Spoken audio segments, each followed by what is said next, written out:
So what happened is, to use an Elon Musk term, the woke mind virus took hold of the advertising industry before other industries, actually. So this is quite a few years ago. Yeah. That was supercharged in 2020. And what had certainly been developing in the advertising industry then became mainstream. And it infiltrated virtually all media organizations. And so for me, I knew I needed to get out. But my move was to GB News, which was a new venture that was launching in the UK, and I hoped would be an antidote to the mainstream media. It sort of went a bit awry because actually what the people behind GB News want to be is they want to be the mainstream. They want to change the mainstream, whereas I wanted to get out of the mainstream.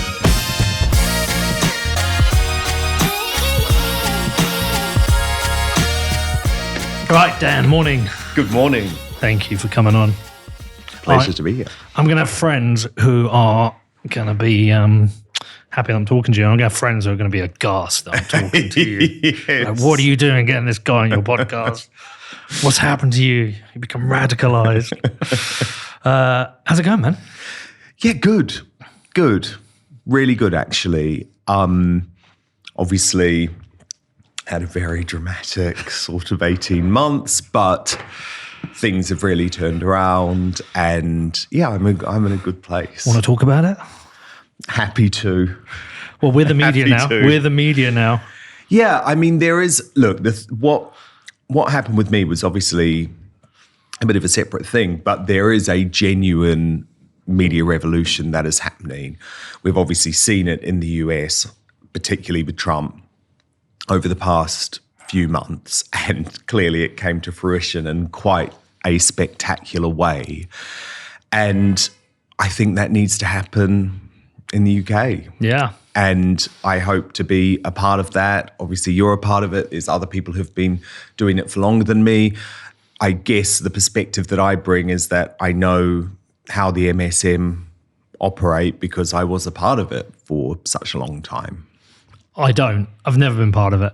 I used to work in advertising, and I quit, I don't know, about a decade ago. Didn't do anything for a year, and then just started a silly podcast, and then look at you now. Here we are now. So I've got no background. My only thing is I told you I had a Bitcoin show. The amount of times that we would see the mainstream media write about it and get everything wrong, complete bullshit, and and end up writing to them. The Spectator were very good. I wrote to them. They said, okay, write something better or change our minds. And I did. And they published it without edit. The FT replied, made me edit it 4 times. And then I pulled it because it didn't make sense in the end. And then most of the other people just ignore us and act with contempt towards us. I hope you go away. Go away. So tell me what I don't know about how the MSN, the corporate media works. I mean, look, it's changed a lot, is I guess the first thing I should say. You used to work in advertising. Yep. So what happened is, to use an Elon Musk term, the woke mind virus took hold of the advertising industry before other industries, actually. So this is quite a few years ago. Yep. Then it was supercharged in 2020 because of the death of George Floyd and the resurgence of the Black Lives Matter movement, which had really gone away. And there were reasons it had gone away, which have now been exposed in terms of how dodgy that organization is. Communists. Communists living in mansions. Yeah, I was going to say, they were communists on the surface, but they were actually the worst type of communists because they were pocketing the people's money to live a luxurious life. And they took millions and millions. So that was supercharged in 2020. And what had certainly been developing in the advertising industry then became mainstream. And it infiltrated virtually all media organizations. So at the time I was working at News UK, which is Rupert Murdoch's UK arm, and I saw it happen. I literally saw it happen in front of my very eyes. And I was working on Talk Radio, which then became Talk TV and now was Talk. At the time, I was the host of the Drive Time show. And in fairness, we were one of the only parts of the mainstream media that were able to hit back at that. But, the rest of the company was, taking 2 minutes of silence for George Floyd and doing all of the black square things. And so that was mid-2020. And it was also COVID as well. And I think those two things collided to lead in the end to the independent media space that we have now. Because, it's extraordinary when you look at people like Dan Bongino in the US, now the biggest Rumble streamer and one of the biggest news streamers in the world. He was booted off YouTube, not just demonetized or received a strike. He was gone altogether because he questioned the efficacy of masks. That is ludicrous. He was right. He should receive an apology. He should be allowed back on the platform. Not that he would want to now because he's got a 6% stake in Rumble and is a big believer in there being a genuine free speech platform. But that was when things changed. And so for me, I knew I needed to get out, but my move was to GB News, which was a new venture that was launching in the UK and I hoped would be an antidote to the mainstream media. And I guess it sort of went a bit awry because actually what the people behind GB News want to be is they want to be the mainstream. They want to change the mainstream, whereas I wanted to get out of the mainstream.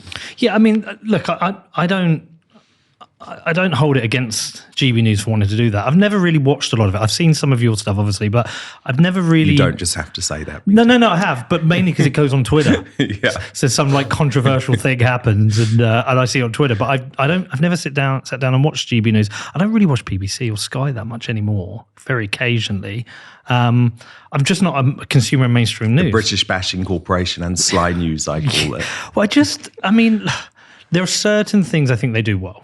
Some international coverage of war zones I'm cool with. I just don't like any of the UK coverage. I just don't think it's objective. I don't think any of them got any bollocks really.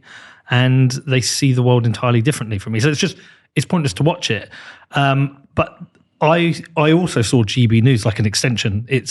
I saw it kind of like an English Fox News kind of. That's my perception from distance. But I assume at some point it would come under the same pressures of other mainstream news, whereas this is three people. There's three people in a studio. We've been three people in a remote studio for 7 years, and we've done 50 million downloads, and that creates a business. So we don't have those pressures at all. But I assume GB News has those pressures. It does. And basically what happened is that before launch, this is before there had been a single second of content from GB News broadcast, and I was the first presenter who was announced for the channel. So I was very, very involved from the early days. There was an advertising boycott that was pretty much supported by all of the main ad agencies in the UK. So what happened with Elon on Twitter, kind of. Yeah, but a lot worse, actually, because remember, this was a new business that could be throttled from the off. Right. And so GB News has never had, a Tesco or a Marks and Spencer's or any of the big UK brands that tend to advertise in the mainstream media. It's just never been on the channel. So GB News was effectively throttled at birth by the woke advertising agencies. To begin with, it was treated as a bit of a joke and largely left alone by the broadcast regulators. So content-wise and editorially, we were able to do exactly what I hoped to be able to do, which was push the boundaries, challenge the narrative. We went on air in the middle of 2021, so COVID was still a huge thing. It seems crazy to say now, but I was very much criticized for the first monologue that I did on air on the night of the launch of GB News, which was literally saying, Boris, this is madness. End this lockdown. He had just delayed what had been described as Freedom Day at that point. So I was really, really proud of what we were able to do, what we were able to create. But then GB News became too successful, and it started regularly beating Sly News and the BBC News channel.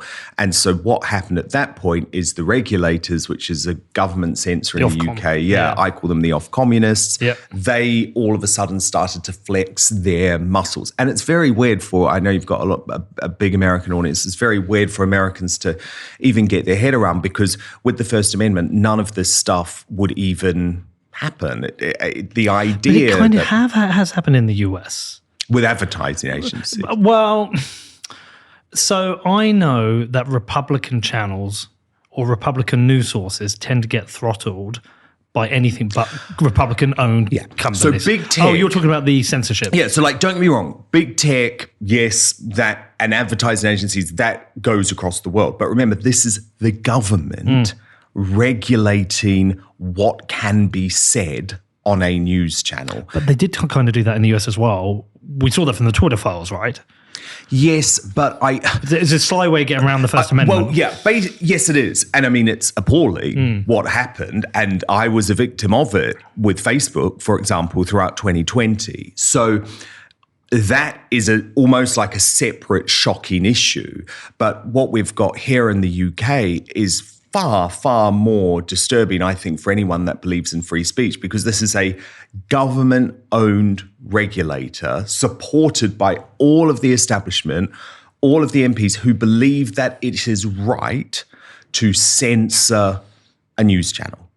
But we live in a country that doesn't have a strong culture of free speech. We have a culture. I mean, I do. I mean, you do. And my son. No, but there's huge risks to being pro-free speech in the UK. Huge risks. I'm trying to get arrested for it. You probably will. I want to push to the edge. You probably will. No, but we don't have that strong culture, which I think is a problem. But I just want to go back to the advertising stuff, because I think that's interesting, because I worked in the industry, and I'm trying to think where it would have happened, because the brands themselves, a lot of brands don't like taking risks. No. So for a Tesco to go to GB News is a risk. There's no need. Because you're pushing to the edge. But the media buyers themselves, I would have thought they also would be recommending brands stay away from you. Maybe well, not you, but old GB News, because I think they would have also said it's risky. Mm-hmm. And so I can see where the throttle would happen. Oh yeah, and it happened immediately. I mean, it was instant. Did it ever change? No, not really. I mean, they would like to say it has changed, but it really hasn't changed. But what happens, you see, is this is where there's then the chilling effect, because you take those two factors. So you take the woke advertising agency throttling you, getting money from advertisers, which you need to survive to run your business, and you take the government censorship, which is literally threatening to take your broadcast license away. So threatening to close down the business. Do I think they would ever do that? No. And I think GB News' approach with Ofcom has been wrong from the start. But that is what they're threatening to do. They have just imposed a £100,000 fine, which for a business like GB News, which is losing about £100,000 a day, that's quite a big deal, although they are backed by two billionaires. So as long as they're backed by two billionaires, they can probably stay on air. But billionaires don't particularly like losing money. You know, look at Jeff Bezos with the Washington Post, for example. He doesn't just want to keep losing money. So those two things happened, and the effect of it was that GB News pushed into the mainstream.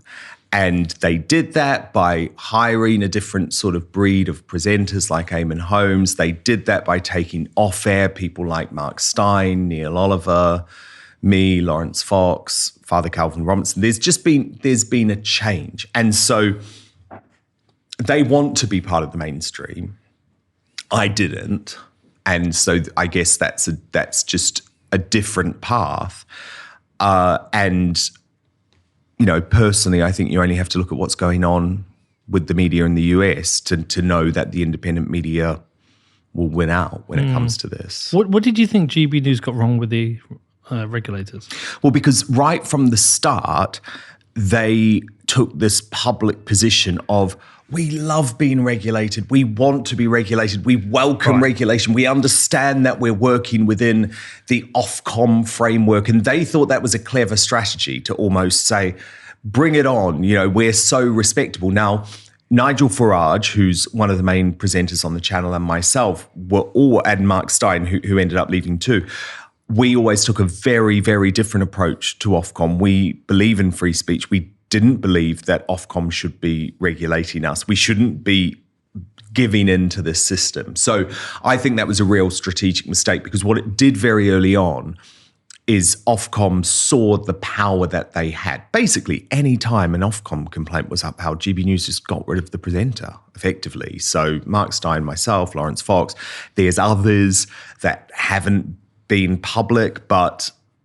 contributors, for example, who skated too close to the wind on a particular issue would just be quietly removed from the lineup, quietly banned. So, and you were removed for smirking and not pushing back. Yes. So I was removed because Lawrence Fox came on my show. Now, my show was, again, this is a weird thing for people outside of the UK, but there's a thing in the UK called the watershed, which means that effectively after 9 p.m. at night, it's a bit of a free-for-all. You can swear. On Channel 4, they will show trans people completely naked playing the piano. You know, there are no limitations after 9 p.m.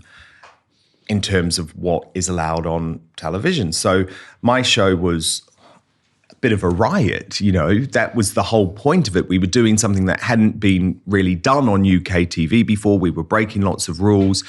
And I was always very clear right from the start. There's a guy at GB News who used to run Sky News. He was basically in charge of regulation. And I was very clear right from the start, I'm not just going to play devil's advocate for the sake of it. That's not what I do. I know it's how regulation works in this country, but that's not me. So we're going to have to find another way around this, because I'm not going to disagree with a guest who I agree with just for regulation's sake. Now, there were certain ways that we could get around it, like you'd run a statement from someone, or, you know, there are sort of ways that you can try and do balance. Hold on a second. But it's hard. So you'd have to, there's not a regulation that requires you to take the opposite position. No, there is. Basically, what? The law in the UK is that any debate on TV whatsoever, apart from, interestingly, climate change, because that is considered a set issue, that climate change is happening. So apart from climate change, with any issue in the UK, so for example, if we were having a debate about Brexit or assisted dying, both points of view have to be presented. That is the official rule. Now, it's clearly a complete joke, because if anyone has watched a broadcast like James O'Brien on LBC, don't get me on you that know, but you understand there's no balance whatsoever. No. But that is the official rule. So effectively, if I were to have a conversation with, I don't know, someone like Nigel Farage, and we were both agreeing that lockdowns were terrible and Brexit were terrible, the official regulation in the UK is that you have to have balance. So we would do it in different ways. So for example, I would have a panel on every night, my superstar panel on. There would always be someone who was on the left within that panel. So you could pretty much argue at some point across the course of the show, there would have been some type of balance provided, right? But on this particular night, and I should say by this point, there was a real witch hunt against me. There was a desire to get me cancelled. The show was starting to fly. I genuinely believe it had just become too big, too successful, so they wanted me gone. But wherever it happened, Lawrence Fox had made he was very passionate about this issue of men's suicide and the fact that there should be a minister for men in the UK government because male suicide rates are out of control. He was furious about a hard left commentator called Ava Santina, who works for Politics Joe and is very much part of that crew, you know, the Carol Vorderman crew. She had dismissed that in a really vile way, actually, on the BBC, and sort of laughed off the idea that there should be a minister for men. Lawrence was furious. He came on, but the thing is, Lawrence is a bit like Katie Hopkins. He does everything with a degree of comedy, and he's out to shock. And there is a shock value in his act, in his shtick. And my view is very much, my job was not to say, Lawrence, you naughty boy, because he's a presenter on the channel, right? That he was literally hosting a show, being paid a lot of money to host a show on the channel. So I'm like, well, you've decided that he's acceptable enough to host a show on the channel. I'm not, my job is not to censor him, to control him, to apologize for him. Anyway, very long story short, he starts this tirade, or that's at least how it was described by the mainstream media, against Ava Santina, where the crime was that he said he didn't want to shag Ava Santina. And as I say, it was part of his act. People who watch the show, people who understand Lawrence, totally got it. But it was clipped up by Ava Santina on X, completely amplified by the mob, the woke mob. And unfortunately, there's a lot of woke people at GB News, and they were furious about it. And in the end, I mean, this dragged on for months and months and months. It was lunacy. It was ludicrous. In the end, Ofcom found that GB News had breached the rules, and most ridiculously claimed that I had acted in a misogynist manner because when Lawrence... we'll come back to that. Yeah, when Lawrence, that's the law. When Lawrence had said that he didn't want to shag Ava Santina because of this ludicrous thing, right? The due impartiality rule, and this idea of providing balance. I was like, okay, how do I provide balance to that? And remember, it's live TV. We have very short segments. You're thinking in the moment, someone's talking in your ear. So the way that I thought that I could provide balance to it is I said, but Lawrence, she's a very beautiful woman. She is. Yeah, she's hot. But that was, but remember, I'm a gay man, so I'm not saying this from any point of view of like, oh, I want to shag her. I'm just trying to do what the Ofcom claim they want you to do. And it was decided that I was misogynist. So Lawrence was misogynistic for describing her, for saying that he didn't want to shag her. But I was also misogynistic for saying that she was beautiful. Yeah, I mean... It's nuts. Look, I'll give you my take, and I'll go back a step. I reckon with the likes of Katie Hopkins and Lawrence Fox... Yeah, you're not a fan, are you? I've heard you speak about them. No, but what I would say is that I agree with them with probably 75, 80% of issues were probably completely aligned, right?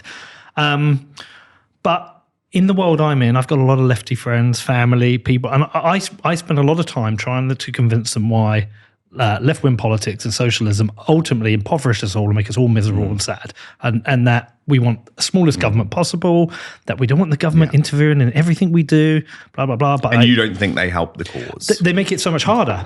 In redoing this podcast here, I mean, I was even saying to Joe, I've got to get some Labour people on. But in doing the show here, the one thing I was talking to my producer about is that I don't want to get put in a bucket with Lawrence Fox and Katie Hopkins because they have an audience that 100% agrees with them.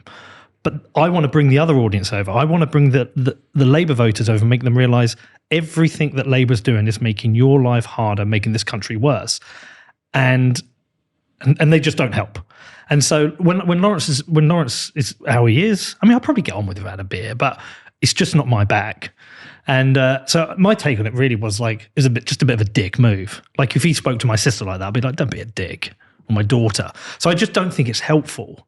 It's not that but I'm with you on this. It's all bullshit because I'm for full free speech. I mean, the thing is, right, there's loads of things I didn't agree with Lawrence on, but there's loads of things I didn't agree with all of my guests on. I would have people on the hard left like Benjamin Butterworth who would say absolutely vile things about people who I knew, for example, that they were racist, or someone like Amy Nicole, who is another panelist who I brought in on the left, who at times, and I'm friends with her, she's a great person, but at times she almost appeared to be an apologist for paedophilia.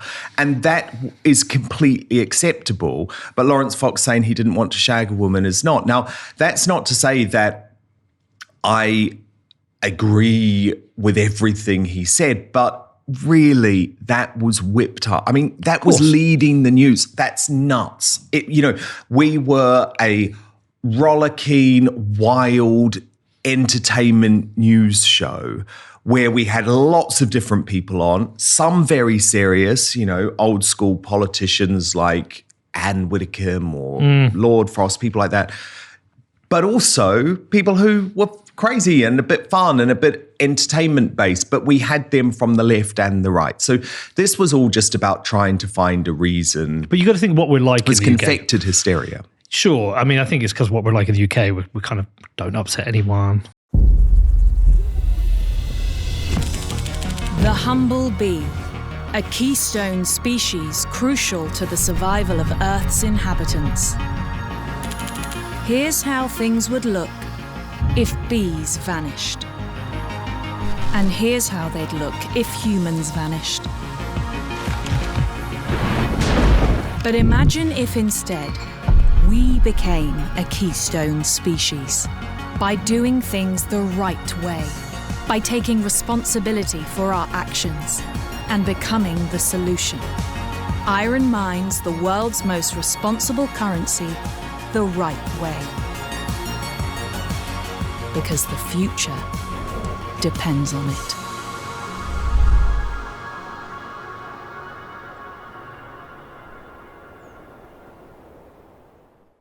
Yeah, and look, I know how this works because I have been responsible in the past in my career for driving that sort of confected hysteria. I know what it's, I was executive editor of The Sun.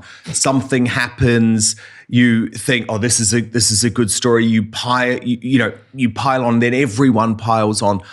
I understand why and how it happens, but it was wrong for GB News to give in because they claim to be the free speech channel. So actually what they could have said is, we don't personally agree with Lawrence's comments, but we're a free speech channel.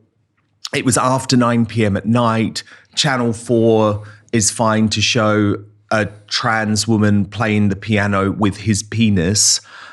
So Lawrence is allowed to say that he doesn't want to shag someone. I mean, actually, that would be a completely acceptable response, but you certainly don't sack the people. Hold on, you can play a piano with your penis. Well, yeah. It's like one key at a time. Well, yeah, so Channel 4 has literally shown. We don't want that one. Don't look that one up. No, but this is the point. I mean, it's like, and Ofcom has no problem with that. So all I'm just trying to do is explain the complete hypocrisy in terms of how a broadcaster like GB News is regulated.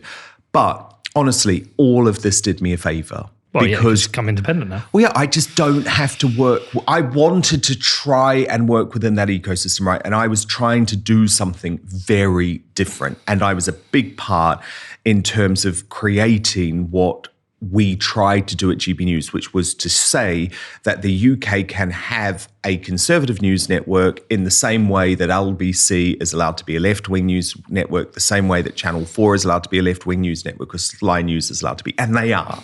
Yeah. The BBC is a left-wing news network. Yeah, and I think one of the interesting things is, like, I went through this kind of process of trying to figure it all out because I mean, I'm not a fan of censorship. I mean, Ofcom can fuck off for all I care. But what I didn't want to get was to the point, because I go to the US a lot, I didn't want to get to the point where it was like MSNBC and Fox News, where it really just becomes opinion channels of bullshit. You don't get actual news.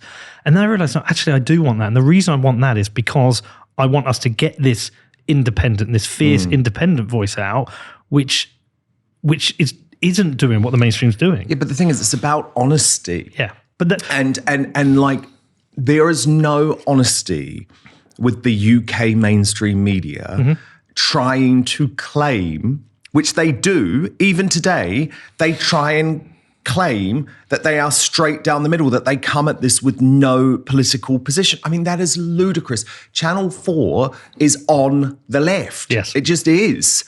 You only have to look at its content. I mean, one of my jobs, and for many, many years, has been to track the bias across all of the news channels. And the bias has been ludicrous. I mean, the hatred of Brexit voters, the hatred of Boris Johnson, the hatred of Nigel Farage. This is absolutely baked into the mainstream media. It's the hatred of lower class and lower class people. It's just a hatred. Well, that's what it's all about. Yeah, they have complete contempt for everyone. Well, let's just be absolutely frank about it. It is a hatred of the white working classes. That is what it is about. I don't know if it's just that. I haven't noticed that. I just think it's. I think it's hatred's a weird word. I think it's more of a dismissive and contempt for us. Like Contempt is a good word, yeah. Like we're too thick to understand. We're too dumb to understand. Yeah. But the white working classes in this country, especially boys, right? So white working class boys are one of the most deprived group across statistics in the whole country. But there is no attention paid to that in the media. And in fact, there is often quite a scornful approach. And for me, where all of this actually started to happen was after the Brexit referendum in 2016, because that's when if you want to use the term radicalized, that's when I became radicalized, because I saw the mainstream media and the deep state attempting to subvert democracy, overturn the biggest democratic vote in British history. And they did it because it was like, you stupid people. You thick racists. Yeah, and you don't know what you voted for, and we're just going to take our country back from you. That's what we're going to do. So I think for me, to come back to your original point, actually, what I was doing at GB News was so much more honest than what any of the broadcasters do. Because, I'm sorry, Christian Guru Murthy, who's the host of Channel 4 News, who described a Conservative minister as the C word, but goes on air and pretends that he that he's a straight down the middle news anchor. That is ludicrous. He is not. We know that he's not. But I was honest with my viewers. This is where I come from. This is what I think. Yes, I will provide a balance, but you know who I've voted for. You know what I think. That is so much more of an honest approach, rather than when I watch the BBC, which I do for work purposes, and see someone who I know is on the hard left give a completely different treatment of a Conservative politician or a Reform UK politician compared to a Labour politician, but then they have the audacity to say that they are a straight down the middle journalist with no bias. It's ludicrous. I just think it's a contempt for everyone, the voting public. I saw it with the Southall riots. I mean, I think I was radicalised with COVID because I got so much of that wrong. When the protests when the lockdowns first happened, I was like, yeah, they're a good idea. Yeah, we're all going to die. And I did get vaccinated, which I regret. And then I think after everything came out afterwards, I was like, oh, fuck, I've just been mugged off here. Completely mugged off. And from that point on, I've just been done with all of it. Yeah. Done. I have a contempt for the state. It was a huge moment. I mean, It was a huge moment. And I felt really privileged actually to be on air across that year. And because I'd just taken on the drive time show at Talk Radio, literally, I mean, it was crazy. In the February of 2020, I literally started in the February of 2020. Within days, the whole world changed. And it was a privilege for me. I was a lockdown skeptic right from the start, and I'm on air saying this must never come to the UK. My big regret is that because I was a supporter of Boris Johnson, he'd just got Brexit done, I agreed publicly at least to support the first lockdown. Do you remember 3 weeks? I was the same. I was exactly the same. But that was it. And I was one of outside of Peter Hitchens, who was very brave right from the start at the Mail on Sunday, I was pretty much the first national newspaper columnist, because I was also a columnist for The Sun at that point, to say that the lockdown should end. And then as the year went on, my show became really one of the main forces, alongside some others on Talk at the time, to be really the only anti-lockdown voice in the country within the mainstream media. And really that's where my whole network of contributors and people who I trust all came from, like getting to know someone like Dr. Jay Bhattacharya over that time, the co-author of the Great Barrington Declaration, who has now just been hired to be part of the Trump administration. But at the time, I mean, literally, Chris, awful guy, Chris Bryant, do you know him? Labour MP. I know really the name. Vile Labour MP.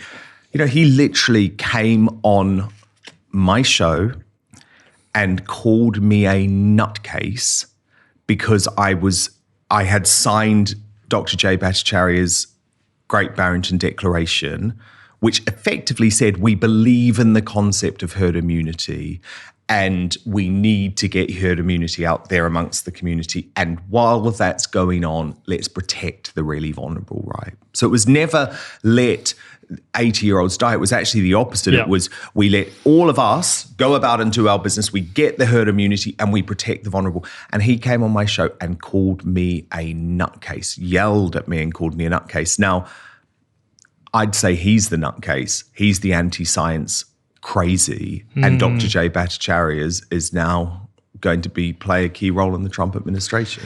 So things have sort of gone full circle. I got it worse than just the first lockdown. So I fucking did some stupid things. I wore a tinfoil hat when I got my jab. I was like, why are people scared of these jabs?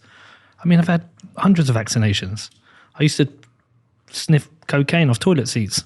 Yeah, but I think that's... so like, I was like, no fear. But the thing is, I think that's fine though. That is a choice to make. Like, I'm very different on that issue compared to a lot of my contemporaries because I very much believe in the freedom of choice when it comes to health matters. Yeah. So I've taken loads of stuff in the past, like prescribed stuff, which a lot of my friends on the other side, so like the RFK junior side, say, Dan, you're ridiculous for trying that. But, you know, it's like, I don't want to lose my hair or, you know, something like that. So I believe in choice, but the issue here was there was absolutely no choice. This was forced upon the population. So if you weighed up your own medical risk and decided that it made sense to be vaccinated, go ahead. No issue about that. But that's not what was going on.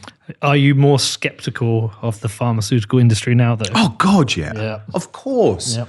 Absolutely. But the difference is that I will still take things if I feel that for me, that's the right decision. And that is the key point. It has to be a personal choice, but this wasn't a personal choice, and we know that. Well, look, you're free now. Dan Wootton, Unspoken. I think there's a huge responsibility of independent media to force out the corporate media. It's Michael Malice who always corrects me. He says, no, call it corporate media, to force them out, expose them for their bullshit. But also avoid the trappings of audience capture, because that can happen. I've felt it myself at times, but remain fiercely independent because I feel like we've got a lag on the US. I think we do.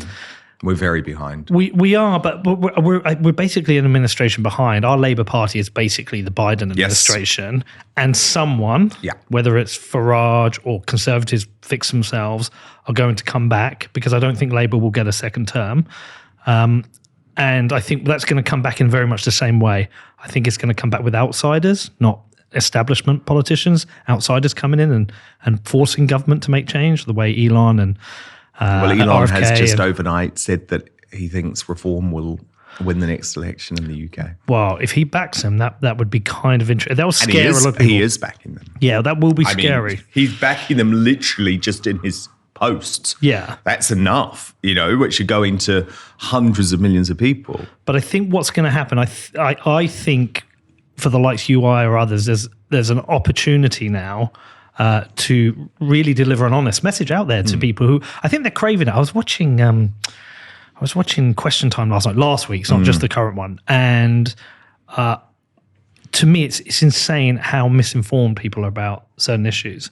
And so I think people are craving something else. I look at a few signals, like the low voter turnout in the last election, the discontent of the public, the speed at which Labour have gone from the elected party to being hated. I think like lot of people... There's no enthusiasm for that government, and there never was.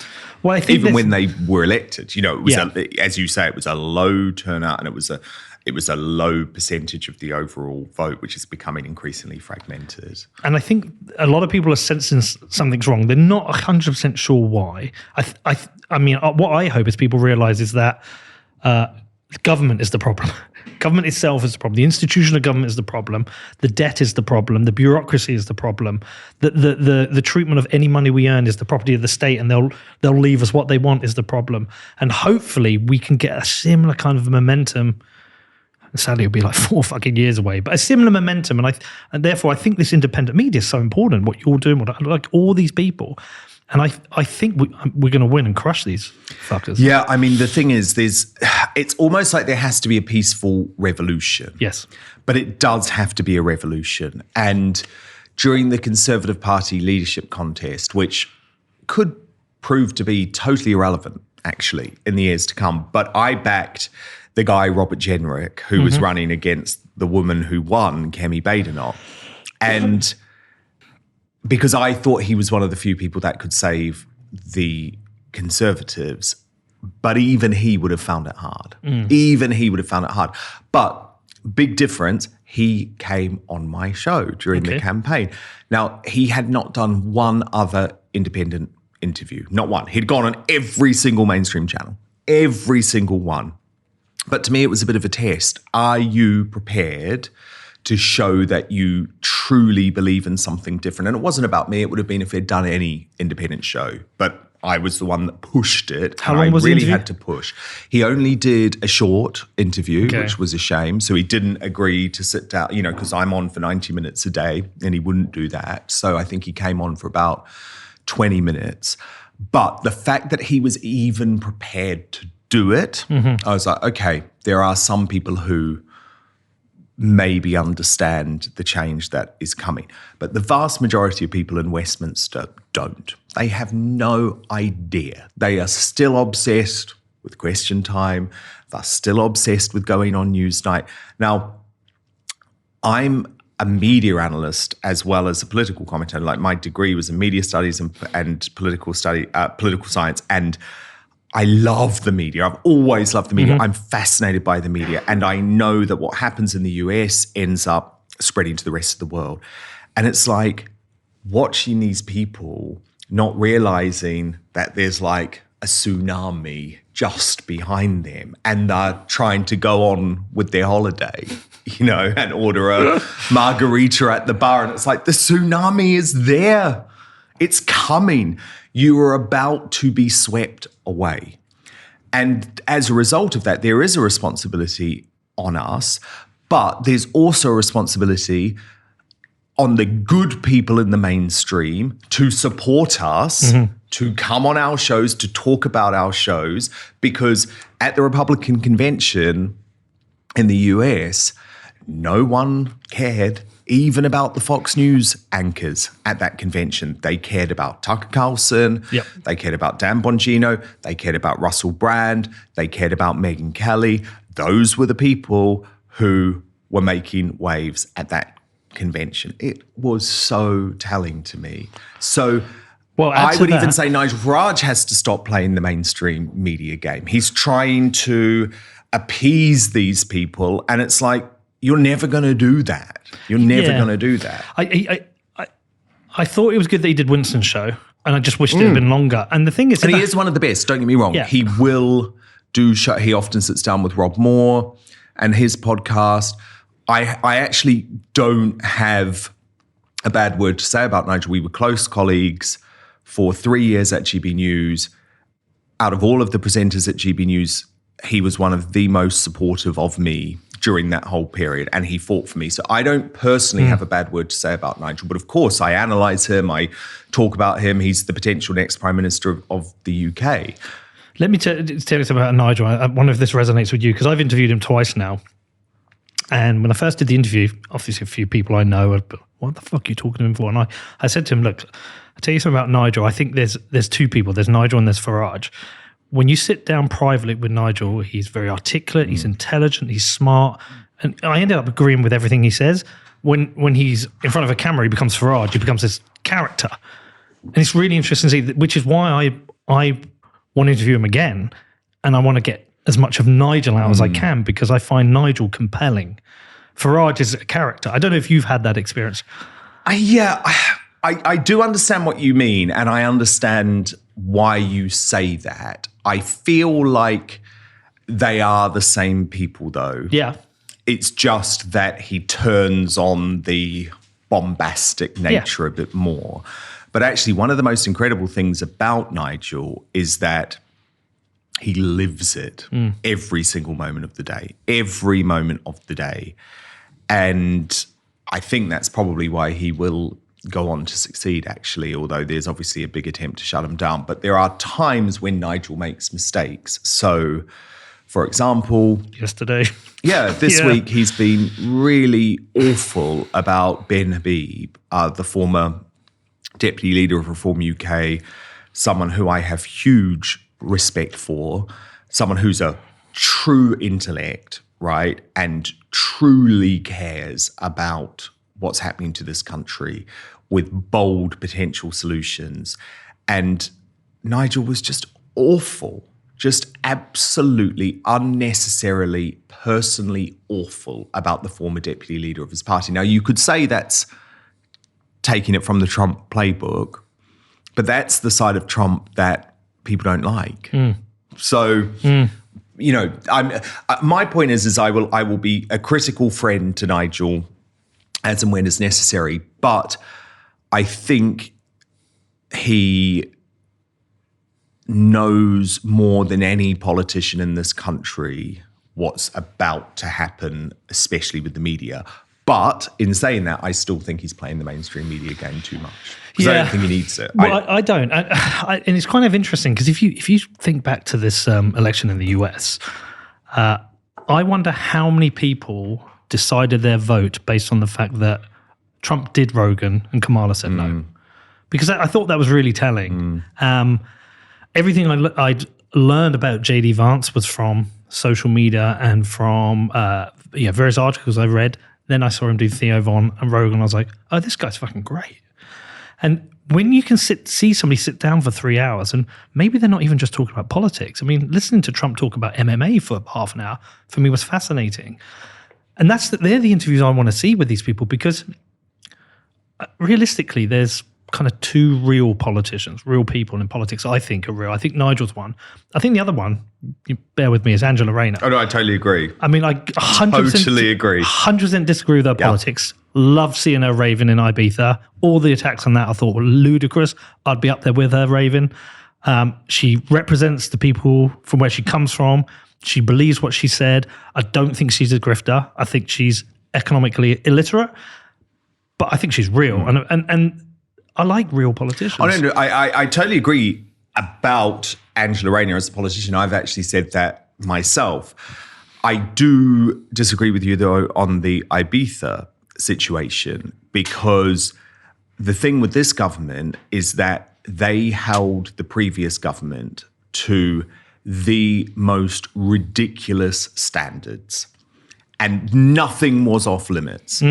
And the fact that she is claiming public money to be in a nightclub in Ibiza is something that is champagne socialism at its worst. I know. And would have been called out if it was a Conservative minister doing the same thing. So I disagree with you on that. But in terms of her raw appeal as a politician, and you could argue she's the future of the Labour Party because you've got a robot in Keir Starmer and you've got a robot in Rachel Reeves. But I just want to quickly pick up on what you said about J.D. Vance because I find it fascinating. I've always been a fan of J.D. Vance, actually. But what happened with J.D. Vance is such a perfect example of why the mainstream media is finished right. Because they tried to destroy him. Well, they absolutely presented him as a fool, as someone who was on the hard right, someone who was completely irresponsible, someone who was a misogynist, someone who was racist, even though he's married to a mixed-race woman. So it was extreme. And they presented Tim Walz, the Democratic nominee, as the second coming of Jesus Christ. Now, then, and I found this so interesting, the debates happened. And all of a sudden, the mainstream media couldn't keep up their lies. No. So they just shut up about J.D. Vance. They literally just stopped talking about him because he thrashed Walz in that debate. It wasn't even close. And remember, to win a debate in the US on mainstream media as a Republican, you basically have to do 10 times well as your opponent because the moderators are absolutely trying to fix it as much as possible. Yeah, it's like a British fighter fighting in Vegas, in Vegas. He's got to knock him out. And they kept on fact checking him, even though they'd said they weren't going to be doing any fact checks. So, but after that debate, right, did you notice they just shut up Yeah, of course about JD Vance? So they'd spent about 2 months lying about this guy, trying to destroy this guy, completely misrepresenting someone who is a true American hero. If you know his story, what he went through in his early days, the drug addiction of his mother, for him to come through and be a vice presidential nominee and senator and best-selling author is extraordinary and should have been celebrated by the media, but they can't because they fundamentally hate him because he's a Republican. So to me, the most interesting thing about the election actually and the mainstream media was the way that the public was so easily able to expose their lies.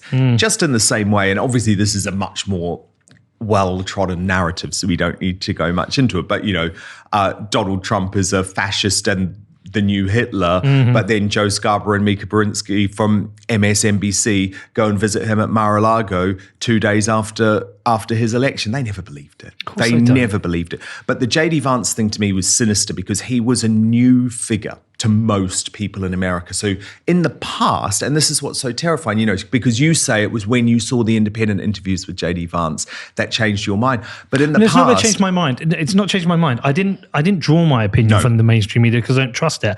That's the only perception I was given of him. I had no other perception because I hadn't seen anything. But remember, in the past, those interviews did not exist. No.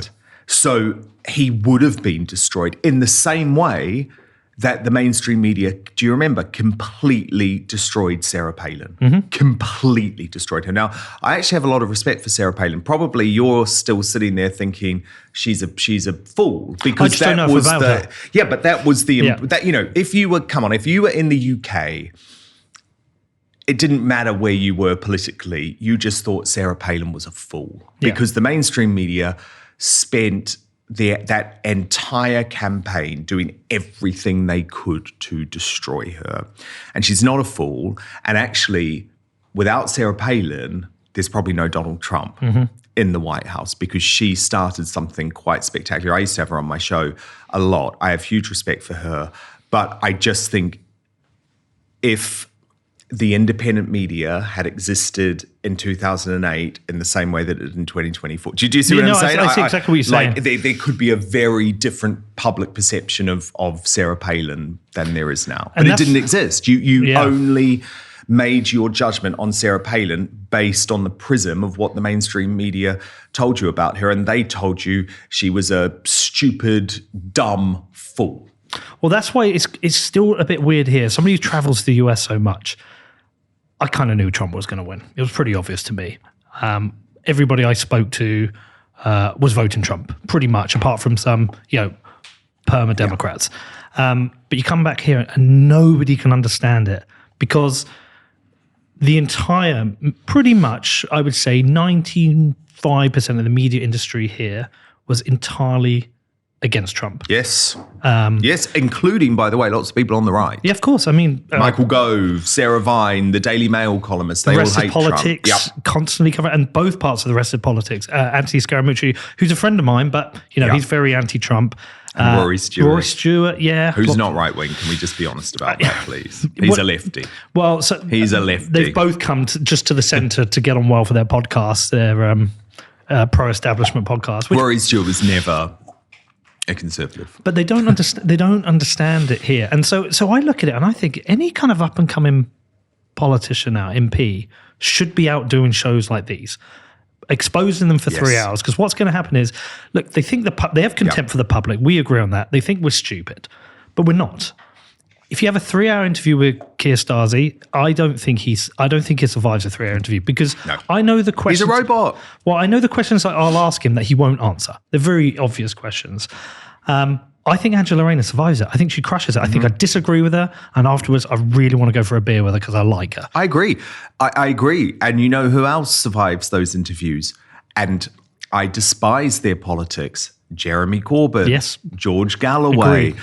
Because they are Diane Abbott. Yep.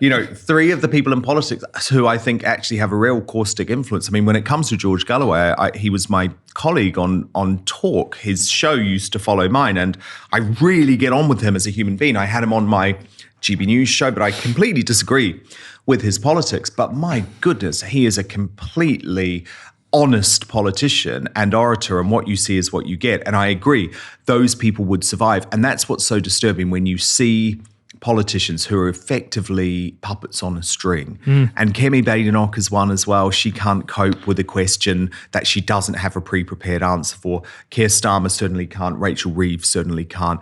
And I think you're right. We need politicians with authenticity. And it is the independent media that will expose that authenticity. I think we're crying out for it. I would love 3 hours with Kemi. I want to know about her. Tell me about you. Tell me about your background. What do you care about? What do you do on the weekend? I want to know about you. But those types of politicians are too scared, to be honest, because they are so trained not to be, and they are not authentic. I mean, Kemi Badenoch, and I'm a big fan of Nadine Dorries, who wrote a brilliant Central book about Bedfordshire, where I'm from. Oh, shit. Yeah, I'm a Bedford boy. No, she's another working class hero who, by the way, should have been massively celebrated by the mainstream media.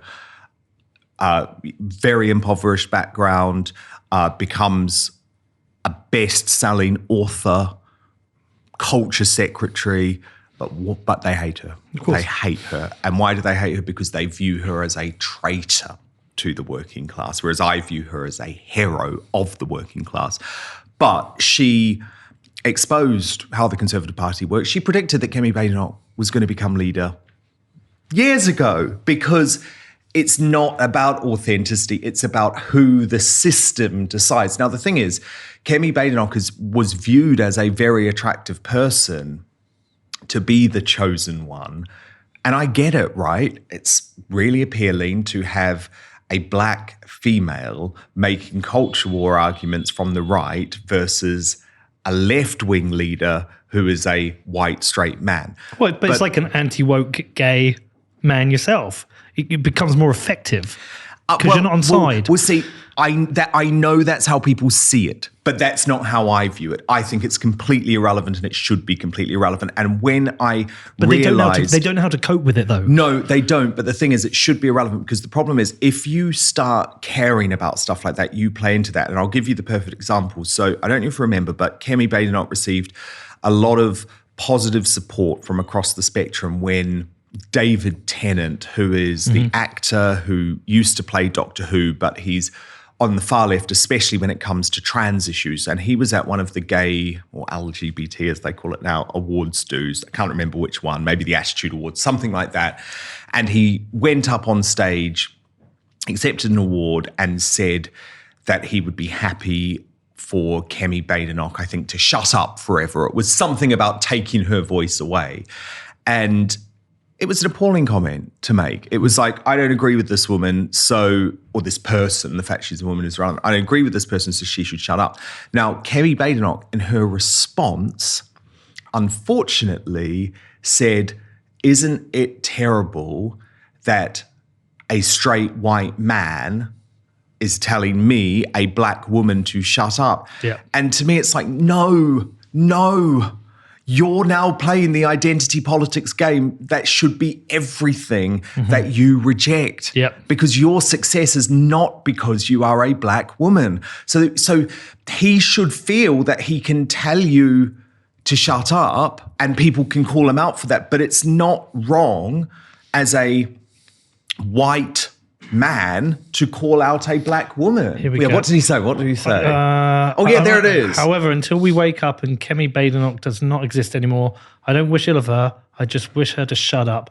Whilst we do live in a world, I'm honoured to receive this. But look at her response. A rich, lefty, white male celebrity so blinded by ideology. So you have just attacked him, Kemi, because he's rich. The Conservative Party should celebrate people who are rich because he's a lefty and because he's a white male. So she immediately did everything that she claims not to believe in. And look, it's a real issue for me because I get it all the time. You know, I do a lot of coverage on the royals as well. And so very often I get people saying, well, you're racist because you're attacking Meghan Markle, who's a black woman. It's like, well, no, the fact she's a black woman is well, she's a mixed race woman, has absolutely nothing to do with my attacks on her. And I should have a right to attack anyone. If I can attack you as a white man because I'm a white man, I should also be like, that is what I believe in. I believe in a colorblind society. So I was really disappointed with Kemi Badenoch.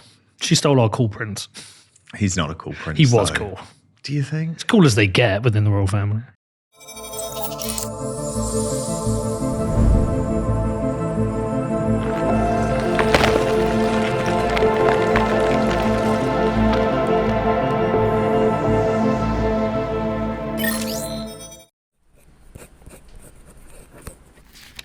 It's very important that you don't lose this, okay? This is your inheritance through Bitcoin. Let Bitcoin rip. Don't rip up your Bitcoin. Set up inheritance with Casa. Yeah, I mean, we should come back to royals because I've got a few questions on the royals. But I think the problem Kemi's got, I think, is I think she's mainly been boring these first few weeks. It's just been boring. Terrible. It's been boring. She's been terrible. It's boring and it's playing the same game. The biscuit joke the other day with McVitie's. I was like, yeah, she thinks that we're back in 2010. She doesn't understand that the game has changed. All of the people around her don't understand the game has changed. I mean, I know who her advisors are. I know what type of people they are, and they're the type of people that really care what the Times or the Sun says in their editorial that day. They haven't understood that might be important in some ways, but there are also lots of other things that are really important. You can't just play one game anymore. And I can't wait for it to come actually to this country, because loads of the people who I massively have supported and helped bring up through my time at GB News and now with Outspoken as well, my news show, are people who are honestly just effectively citizen journalists, right? Mm-hmm. But have made an incredible presence for themselves on X. So I'm thinking of people like Alex Armstrong and Chris Rose, and there's a whole load of them who I now give a platform for on my show. Now, they are not trained journalists. They are highly successful people in their own right. But the crazy thing is, and this is where the advisors do not understand it, very often I see them setting the agenda way more than an editorial in the Times or the Sun newspaper. Now, that is a crazy thing for a political operative to get their head around. What, this guy who's just working a 9-to-5 job but has 100,000 followers on X but is actually getting impressions of hundreds of millions. I love it. I embrace that. Like, on my new show, I don't only have people on, like, when you work on a news channel, there's this feeling sometimes that, you have to have people on who are qualified in some way. So, like, that's why you always see these really dull, awful ex-political advisors on, because as if they worked for, some politician 15 years ago makes them relevant to the conversation. And yet I look at what's happened in America with people like Stephen Crowder and Benny Johnson. There's a whole load in the Trump orbit who don't have any of that experience, but are far, far more interesting and also more valuable. So I'm excited to see that come here, but I just don't think anyone in Westminster has any idea, because they're still so obsessed about, like, what's the New Statesman written? What's the Spectator written? Now, no one's watching their stuff. No one is watching the legacy media. You only have to look at their impressions on X or YouTube or any of the new platforms to see that they don't garner. Well, do you know what I thought was fascinating in the US during the last few months of the election was Charlie Kirk. And I know a lot of people don't like him, but what I thought he's amazing. What I thought he did was brilliant. There was two things. He went outside one of the colleges with Vivek Ramaswamy, allowed anyone to come up and ask any question, and both of them answered brilliantly. Intellectually, it's a really good, open, risky thing to do. And Vivek's a great example, though, isn't he? Yeah. Too, because I think when I first had him on my GB News show in the early days, he was effectively an influencer, really. I think he'd written his book, I think it's called Woke Inc. Yeah. And, he was successful businessman as well. Yeah. Don't get me wrong. Yeah. Like, hugely successful, but in terms of as an influencer, he was just starting to come up the ranks, you know, and look at where he is. Well, his progression was rapid, because I remember early on I was like, I'm not sure on this guy. By the end of the campaign, I was like, oh, you're well old. You know what you're doing, you know what you're saying. Absolutely. But I think the point being, right, he is not a traditional Washington, D.C. guy. He has no traditional experience as a political operative. He came from business. He came from the real world. And that's what I'm excited about happening here. Well, we need more on that. But just on the other thing on Charlie Kirk, I thought was great. Did you see those debates where it's like him and 25 liberals? I just thought they were fascinating. It was a really fascinating insight into, one, how one group thinks, but how they debate these issues. I don't think you got everything right, but that's fine.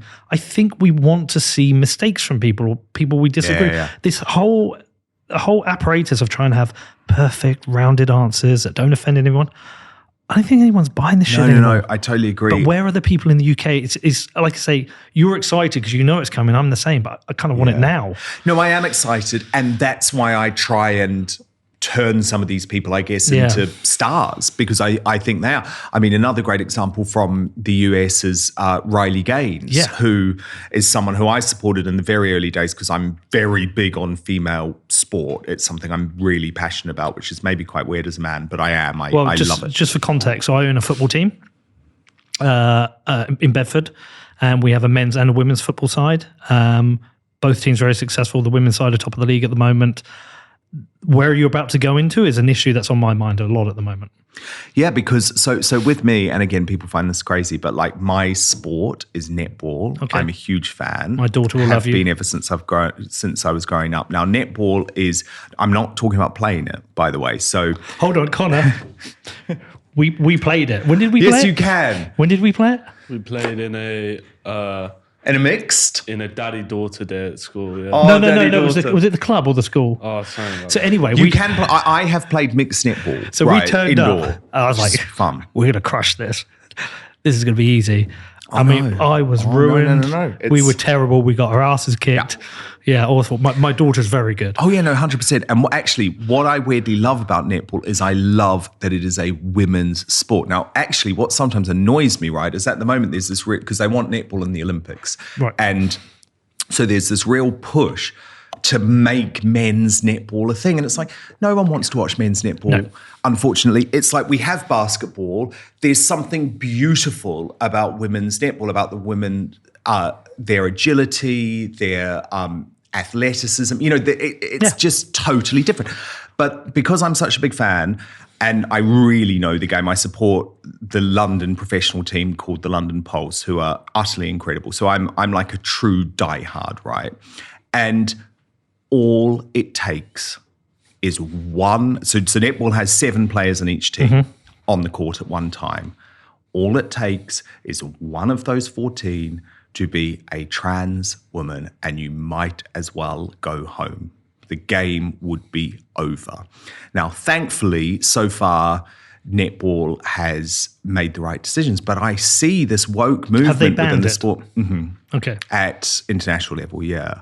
And at professional level. But I see... Here we go. They are, yeah, World Netball is banned. Yes. We also have a netball team as part of our football club. Do you? Yeah, well, so we have there was a local team, and so we gave them money for kid, and because it's expensive to run, and they just adopted our name. So our football team's called Rail Bedford. And actually, it is tragic how...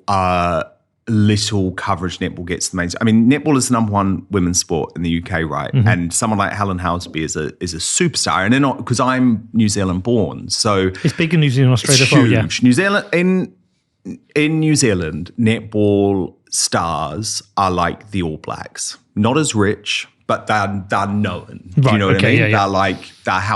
They're household names. So World Netball has banned transgender women from competing in women's international competition. The ban comes in with immediate effect after the global governing body released a new participation and inclusion policy on Monday. Good. Okay, cool. Yeah, so that was a good decision. But like I have seen, and again, there are people in the UK. Sharon Davies has obviously been incredible on this. Esther Kraku has been incredible on this. Bring the mic in a bit. But yeah, so I'm excited to see those types of voices explode in the UK. Yeah. And it is coming. Yeah, and we deal with it in football. The FA's policies are, there isn't a ban. Trans women can play in women's football. Which is insane. Yeah, and I tell you why it's a tricky subject to deal with. My personal opinions aside, I'll be honest, I've not talked about this publicly.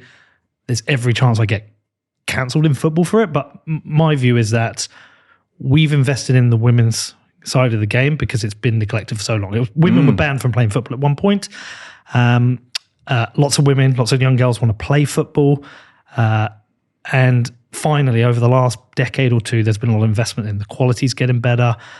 We love our women's side. Every Sunday, we've got a cup quarterfinal this Sunday against #. Cannot wait. The girls are great. They really look after us. They treat us well. We pay them. Last year, we were the only team to pay. Professional I side. think semi-professional. So they have a job, but they also. But we pay them. We pay well. We give them everything the same as the men's side, apart from wages. Wages are based on winning leagues, so what level you're at. But they're the same infrastructure. We stream their games as well, and so we fully invested in it. I know there are certain people in women's football.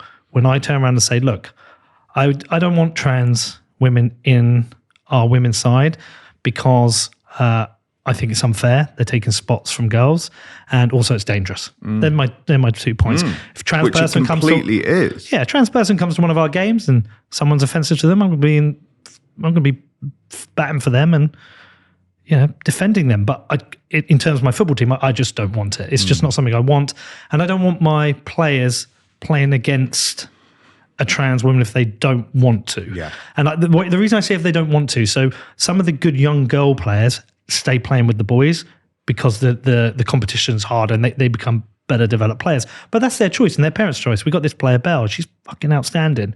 She wants to play with the boys. She prefers a competition. She's made the choice of that risk and her parents have, and they've accepted it.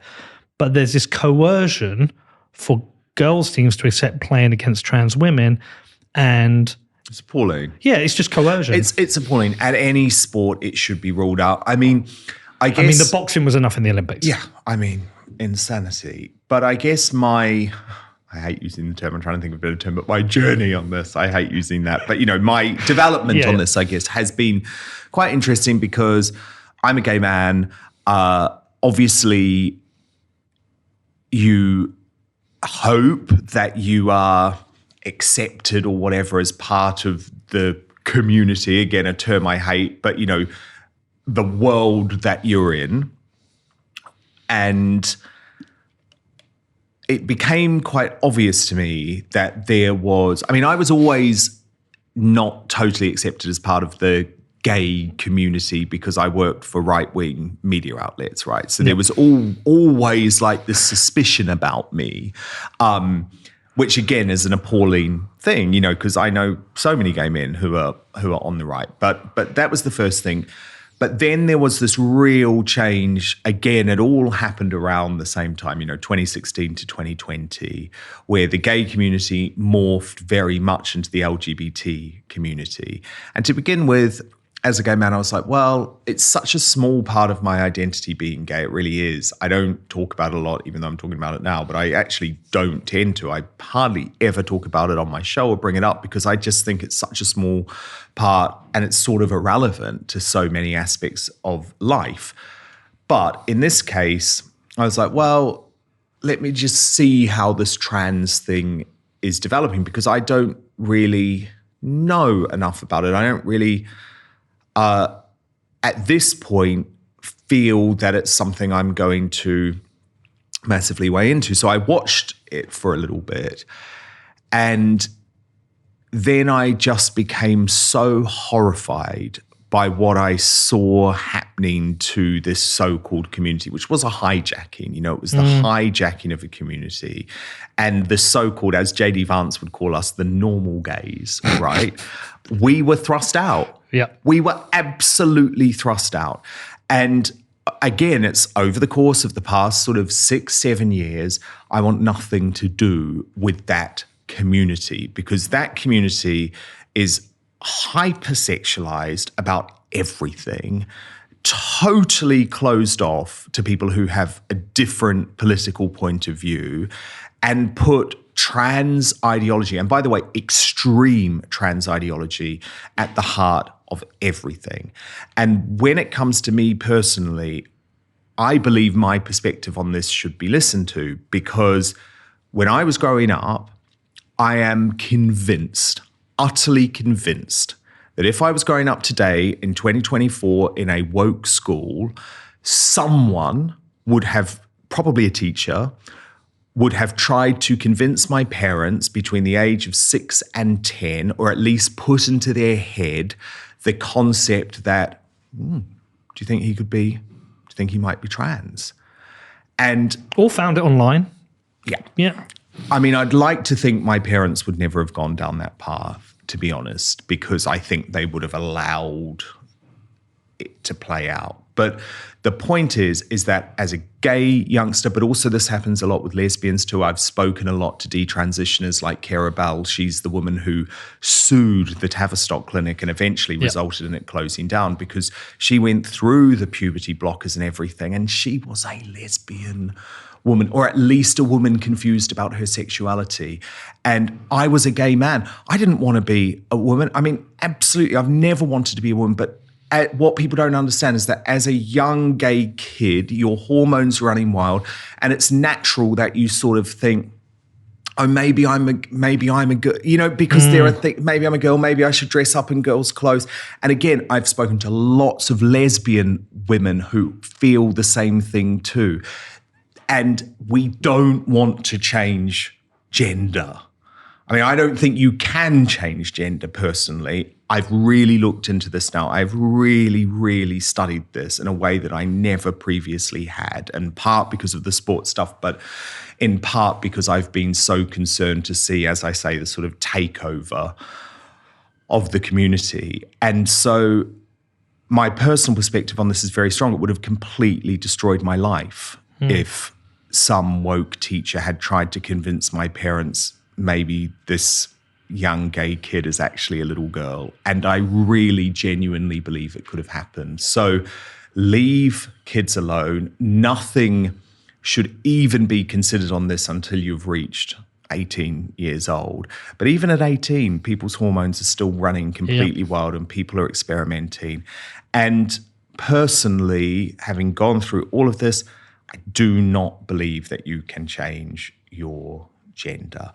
But again, we see a whole load of the establishment, the mainstream media, trying to push not just that message onto people, but also the message that if you are opposed to it, that you are somehow bigoted.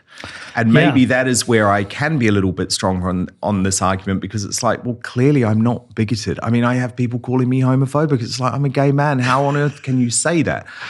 But I just have a different perspective on it. And I'm very disturbed by what people now believe the LGBT community should be, because I see it and I just see people naked, provocatively dressed, dancing in a sexualized manner in front of children. I just think, surely this is everything that we didn't want.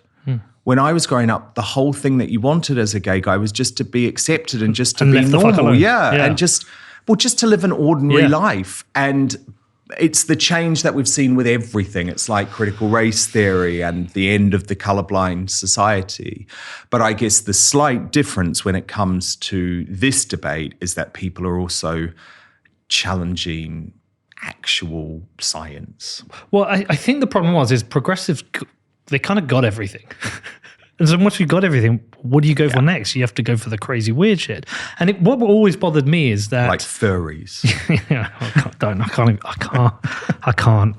But I actually don't even really know what it is. I don't know what it is. I just know people. I know when this Blue Sky thing launched, people were like saying, "Oh, this is a great place for the furry community." I'm like, okay, I'm out. I don't want to be part of this. What was weird for me is what was considered controversial. So this is the first time I've spoken about the trans issue with sport. I wanted to do my research. A lot of that involved actually just understanding why football is different for women. They have different injuries, and certain time during the month, it's they're more likely to get injured. They have different shaped hips, different shaped feet. A lot of women are using men's boots because the women's boots are more expensive.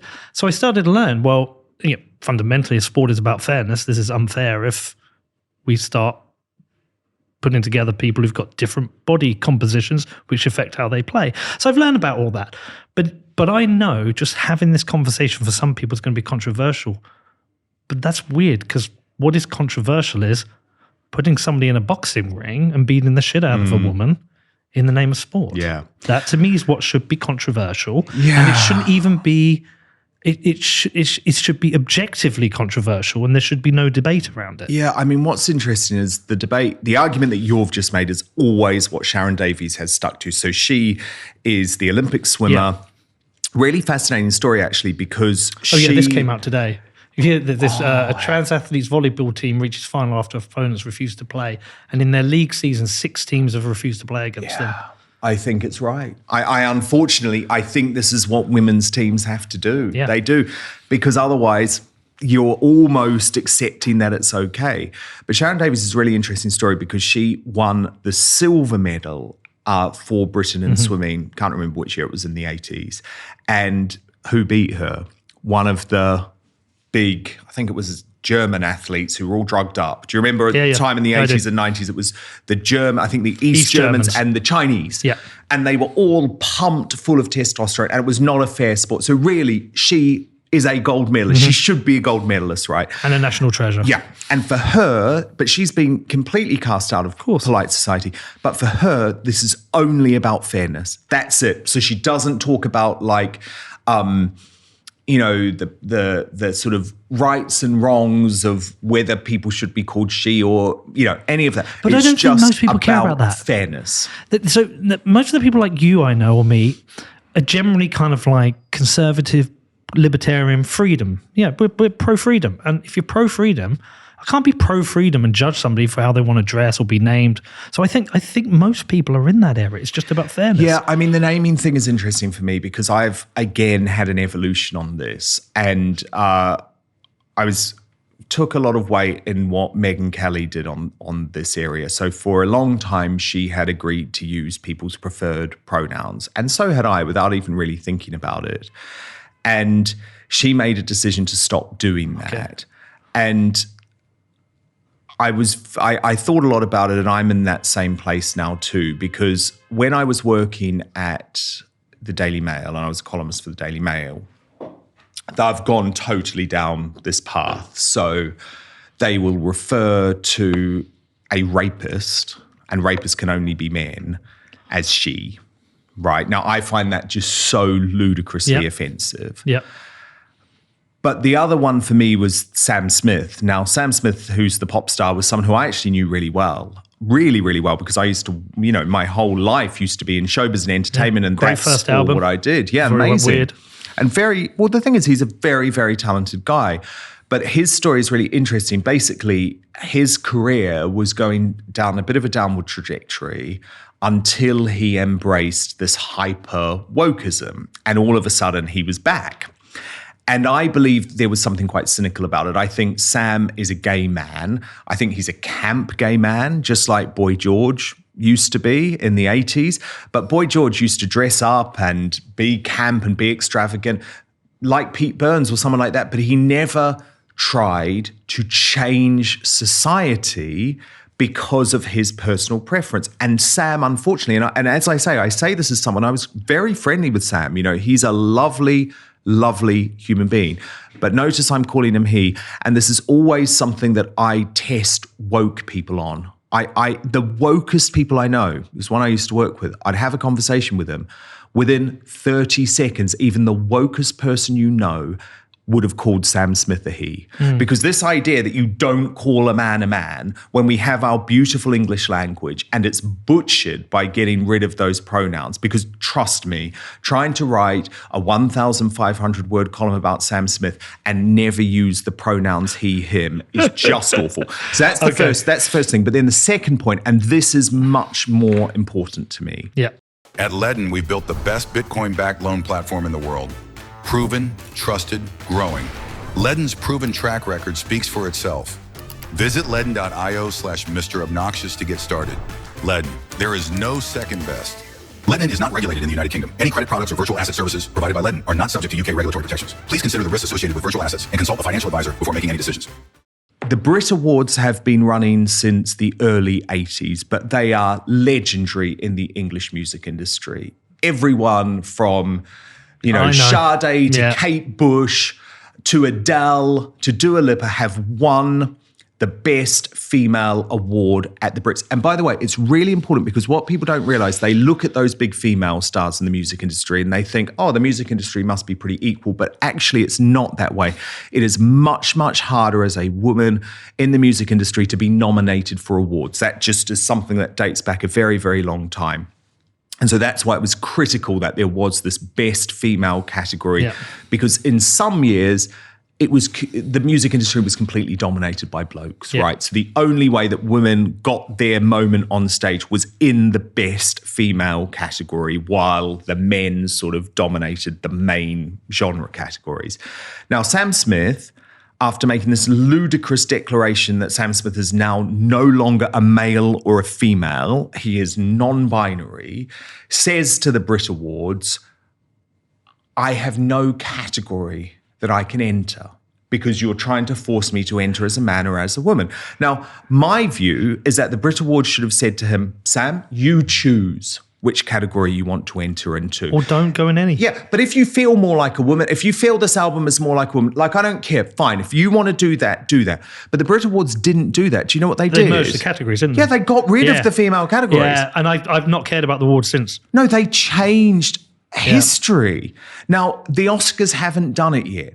And I find that fascinating because Hollywood is as woke as you get. But I think the Oscars know that would be the moment they jump the shark. Yeah. Because as soon as you say we don't have a best actor and a best actress, isn't it beautiful that actually we can celebrate the differences between men and women in terms of how they act, how they perform, and certainly how they sing? You know, there is a different art from being a male pop star to a female pop star.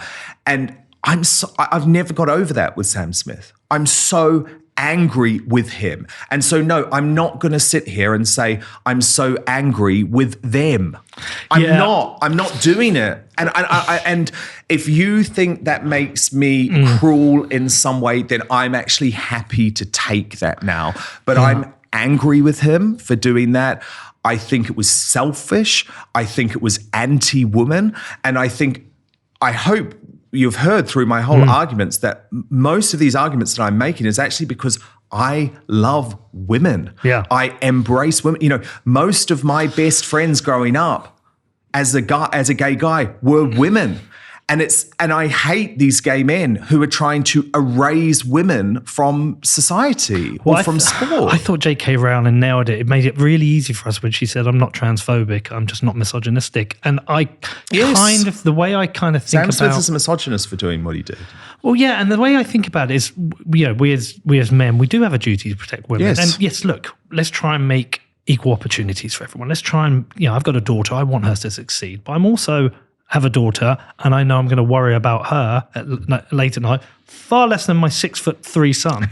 You know, Sarah Everard worked for me. I had an advertising agency in London. She worked for me for 5 years. You're kidding me. I'm fully aware of the dangers of women. We have to protect women. That story, I'm still not over that story because... Well, we can come back to that. Yeah. But the point I wanted to make is that I have a priority of women over trans women, and therefore it's misogynistic not to protect those. And if you say I'm transphobic, that's fine. I'm gonna protect women ahead of men. I'm gonna put women first because I'm a father. You know, this is what I teach my son. We have a duty to do that, and so that's where I come from. The only one weird exception I have is, so I know a trans man who I found out was trans after meeting them, and I didn't know. And I would really struggle to call him her. No, I know. It's like, it'd be weird. Well, I do understand that. For me, it's actually Caitlyn Jenner, who is a guest who I had a lot on my show.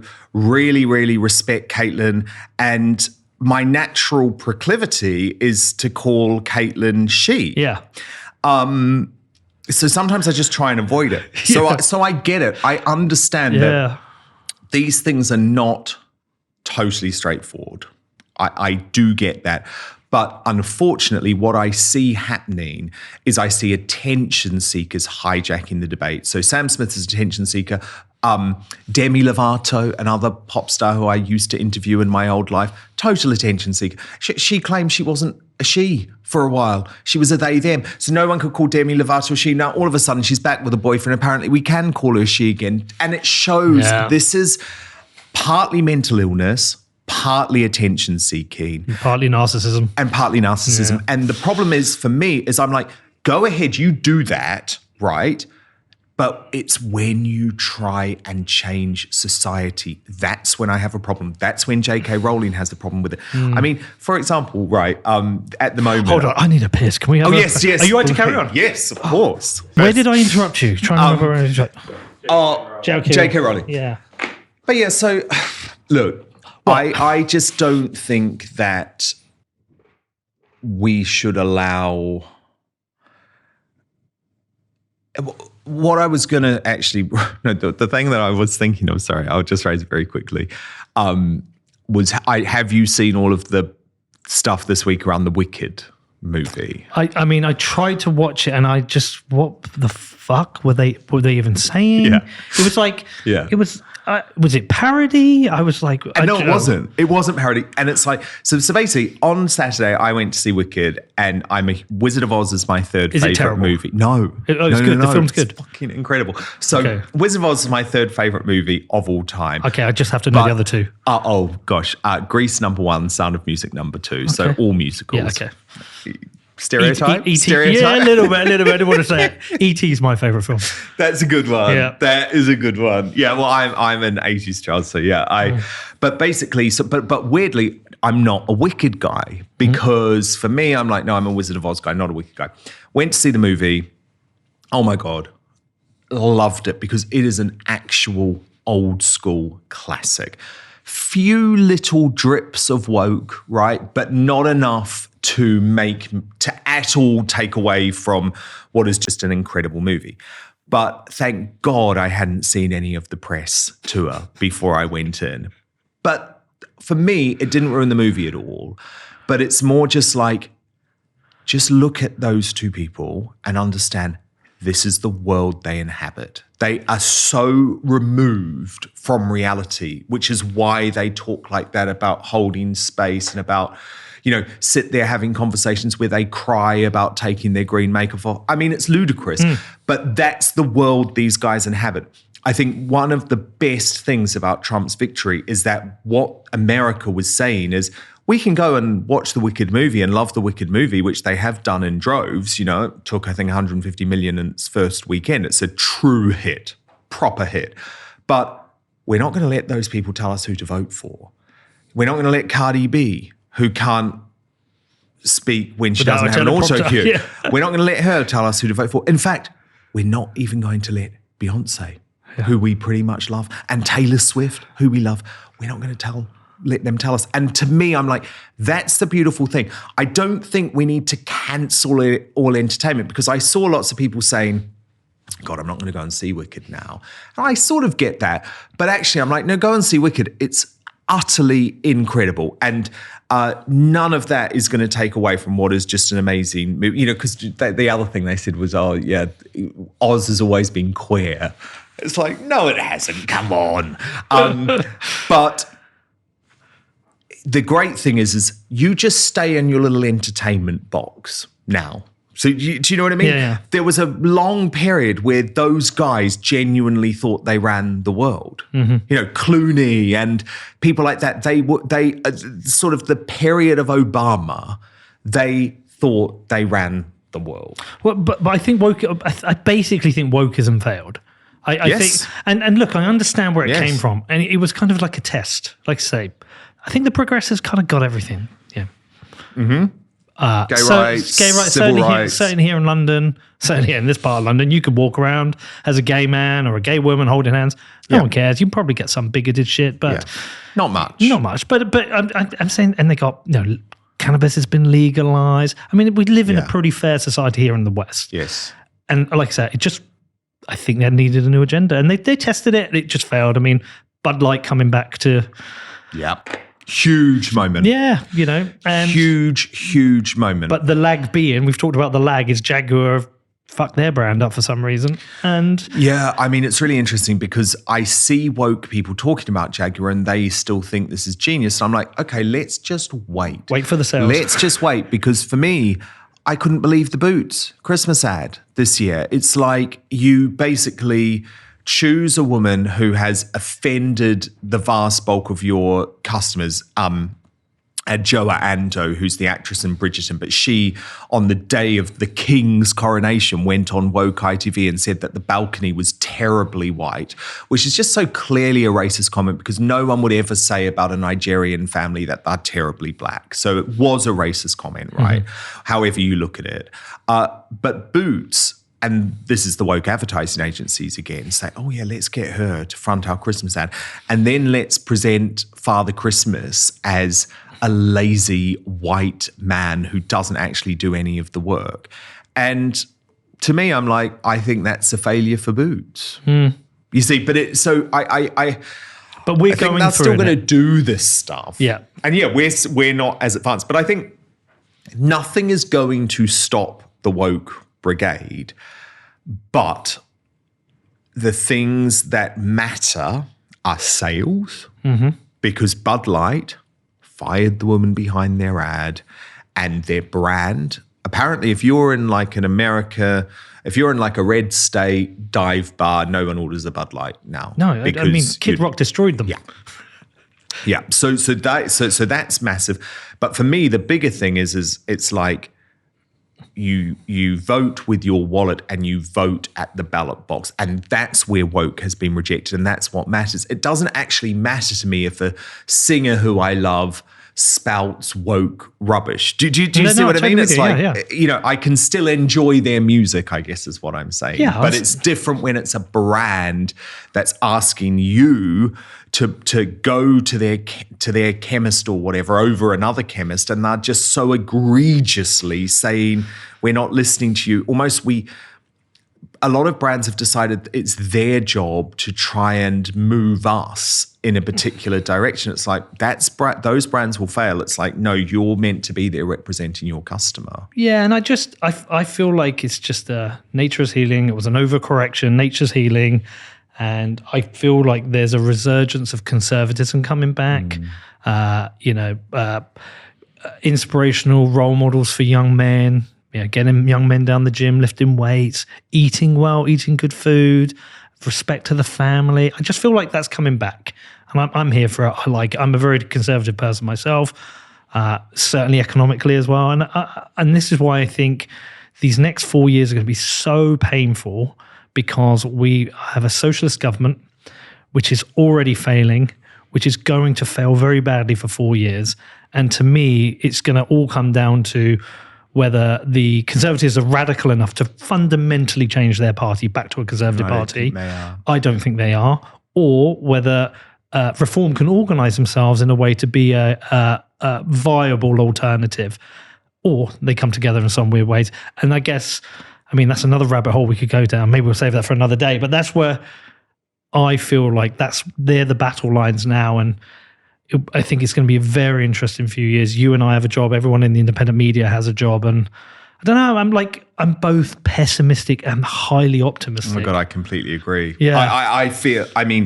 I feel exactly the same, and I've thought about it a lot, because yes, it's frustrating in some ways that we are 5 years behind America. The timing of our election was so annoying.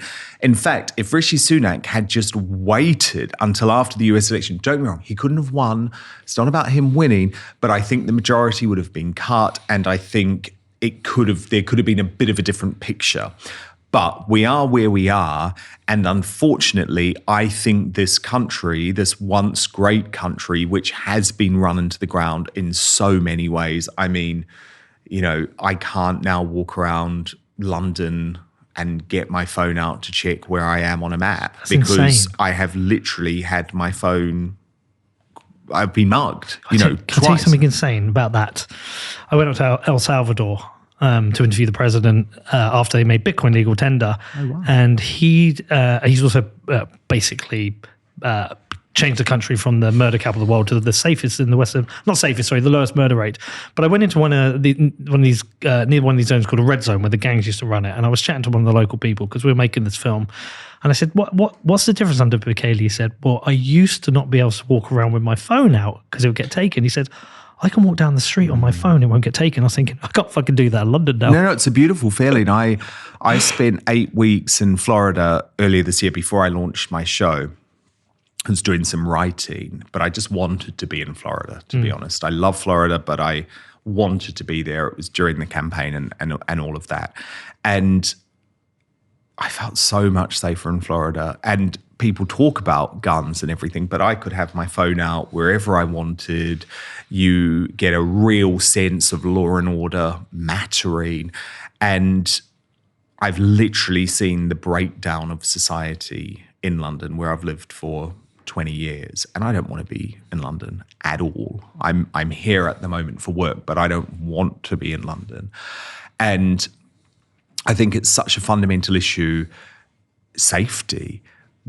Don't feel safe in the capital city of the UK now. That is a terrible state of affairs. So my point, to agree with you, is that things are going to be bad. Things are going to be bad. But weirdly, I feel that massive sense of optimism too, because I'm like, if we can just get through this, there might be a revolution. And by revolution, I mean a smashing of the two-party system in the UK. That, I believe, is now what's required to happen. So I believe that the UK needs proportional representation, a whole load of things that previously have been considered unpalatable, I believe now need to happen. So I asked Ben Habib about proportional representation. He said no. Yeah, he's not into it. Yeah, and I kind of agreed, because at first I thought, I thought at first about that. I thought, this would be really good for reform. You would have got another 65, 70 seats. But he said that you need the mandate to change the country. Yeah. But they've got to win that mandate and then change the system. Do you see what I mean? But, which I understand what you're saying. I think what you're probably saying is they might get the popular vote, but it's so spread they won't get enough MPs. That's what you're worried about. Oh, yeah. I mean, first past the post is an antiquated system. But basically, the UK has kept a two-party system, as has the US, because both countries are completely designed for a two-party system. Loads of other Western democracies have smashed the two-party system because their electoral system makes it more palatable for that to happen, more possible for it to happen, sorry. But, for example, France has set up its system, designed its system to do everything possible to stop a Le Pen winning the presidency. Eventually, the wave of populism just becomes too much. I predict Le Pen probably will win the presidency in the same way that I predict Nigel Farage probably will become prime minister, but it's too difficult to happen. I'm a huge believer in proportional representation because when I was growing up in New Zealand went from the first past the post system to the MMP system, which is the German system basically.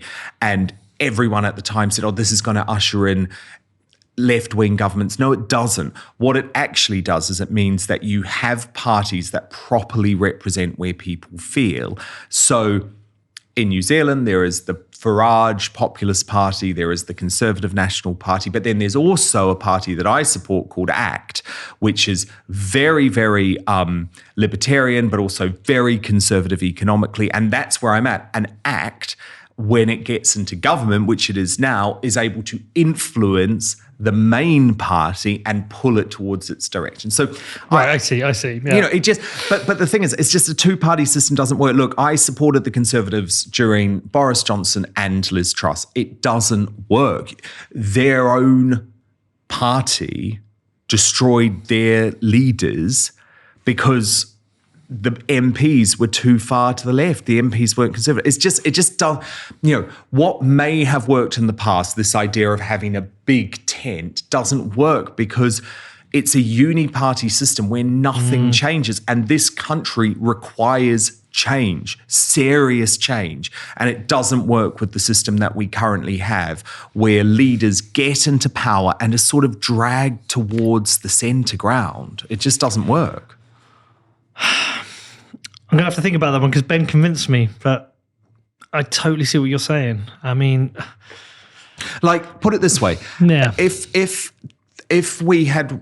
the last election had been run under proportional representation, Labour would still be probably a majority government, supported and propped up by the Lib Dems, the Greens, and Jeremy Corbyn. Now, that sounds like a nightmare, but actually, in reality, what probably would have happened under proportional representation is a lot more people would have voted for Reform UK because their vote wouldn't have been wasted. Yes. And what that's would the have better happened argument, is that the Conservatives would have won, but they would have been heavily, heavily influenced by Farage, who would have said, if you want me as part of this coalition deal, we're reducing immigration to this, and we're, that's the point. It's more those sorts of conservative. deals. Yeah. But no system is perfect, but we have been let down by the first past the post uni-party system.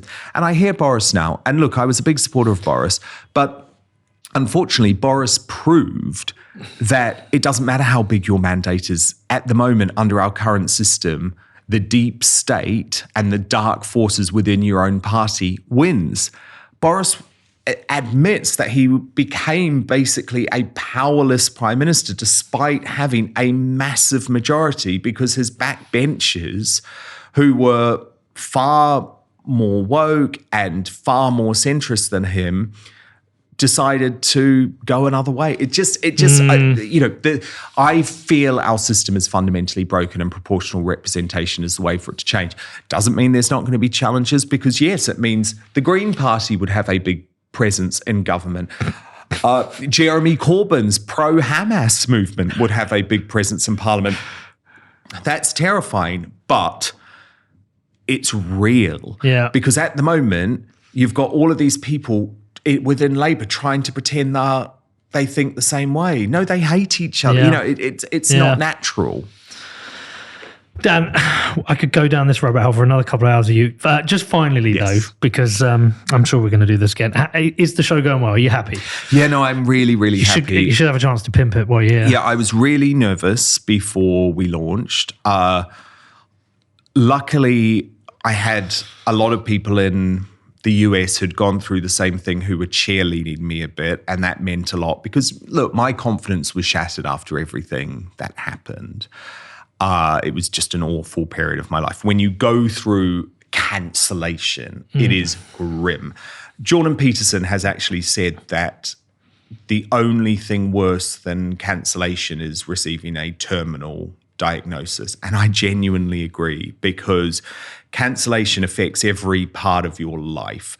People who you thought were lifelong friends walk away from you. People who you thought were loyal colleagues walk away from you. Unfortunately, you see the worst in human nature because you see, but this is a gift as well, as I'm going to come to, but you see who was only there because they could get something from you or the times were good. And it's a lot more people than you think. But what it does mean is your life becomes far more simple. You realize who is there for you because they are a genuine friend or a genuine supporter. You realize how important your family is. For me, I realized how important my partner was. Not that I didn't know that, but, I couldn't have got through that period without my partner. But anyway, I remember speaking to Megyn Kelly, who is a huge inspiration to me and had become a really good friend. She used to appear on my GB News show every year, and she had gone through a very similar sort of cancellation where she was sacked from NBC, having left Fox News, over a claim that she was racist. When she's not racist, it was ludicrous. It was very similar to the Lawrence Fox situation where a debate that she had about blackface was misrepresented in order for them to get rid of her. And she said to me, look, you're going to have so many doubts. You're going to think no one's going to watch. You're going to think no one wants to hear from me. Should I just retire? She's like, I felt all of that.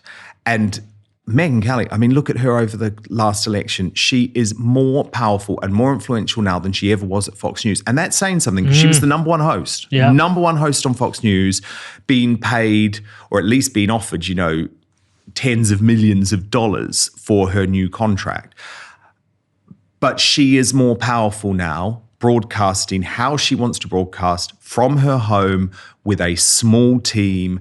And I used to appear on her show a lot, and I was very inspired by what she did.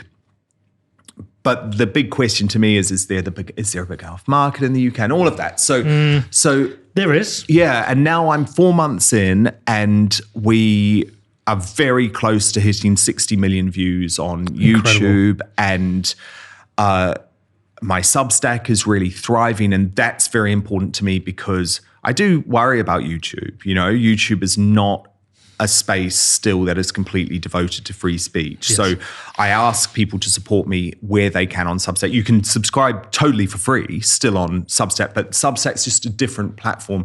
People might not realize this, but it's very free speech orientated. But also you as the creator, you are in much more control. So you can have direct communication with your audience. And also, because this matters, because I'm funding now an operation myself, I have no investor whatsoever. Yeah. So I am funded by my audience. I've taken no money from any investor or anyone pulling the strings whatsoever. And Substack gives you 90% of what you earn, which is very, very different to any other platform. So if someone is able to support me, if they can support me via Substack, and my membership is £5 a month, they get my after show and everything every day, and I try and give as much extra content as possible. But also, it's just allowing me to make my show, and so that's really important to me because I do worry. I've seen what's happened to other people on YouTube. Do you see what I mean? Yeah, I know. I've seen it. Well, listen, I'm here for it. I didn't really know you before this. I know you from clips on Twitter, stories on Twitter. That's pretty much it. And so having 2 hours with you now to get to know you, I think I understand you more. I'm here for it. Look, I wish you the best. I couldn't be more aligned with wanting a strong, independent media. It's the most authentic, honest media we have. And we'll make mistakes and I'll get things wrong. You probably would, but it's the best thing we have. And I think it's really important. So listen, Dan Wootton, Outspoken. People go and check it out. Mainly Americans listen to my show, but great to meet you, man. And I'm so happy to be here. Thank you. Thank you, everyone.